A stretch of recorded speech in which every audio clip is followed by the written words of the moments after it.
Doctor Sahithi. Mothers చాలామంది breast milk బాగా వస్తున్నా బేబీ రిజెక్ట్ చేస్తుందని చెప్తూ ఉంటారు. ఇది పాలు సరిపోకపోవడం వల్లనేనా? Doctor Bhanu, breast baby reject చేస్తుంది అంటే దానికి చాలా కారణాలు ఉన్నాయి. బేబీ డెలివరీ సమయంలో ఫోర్సెప్స్ కానీ వ్యాక్యూమ్ కానీ వాడినప్పుడు తలకి ఏమైనా గాయాలైనప్పుడు, లేకపోతే బేబీకి కొన్ని కండిషన్స్ అంటే క్లెఫ్ట్ లిప్, టంగ్ టై, క్లెఫ్ట్ ప్యాలెట్, లేకపోతే ప్రీటర్మ్ బేబీ అయినప్పుడు బేబీ రిజెక్ట్ చేస్తుంది. అండ్ నెక్స్ట్ కండిషన్ ఏంటంటే మదర్ ఏదైనా మెడికేషన్స్ అంటే సెడేటివ్ మెడికేషన్స్ కానీ సైకియాట్రిక్ మెడికేషన్స్ కానీ యూజ్ చేస్తున్నా బేబీకి ఓరల్ క్యావిటీలో అంటే నోట్లో ఫంగల్ ఇన్ఫెక్షన్, ఓరల్ థ్రష్ అంటాము, అది కానీ నోస్ బ్లాక్ కానీ ఉంటే కూడా బేబీ రిజెక్ట్ చేస్తుంది.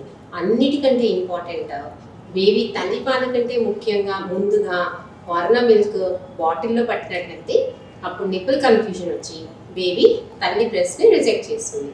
తల్లి బేబీకి ఏ పొజిషన్లో ఫీడ్ చేస్తుంది అన్నది కూడా చాలా ఇంపార్టెంట్.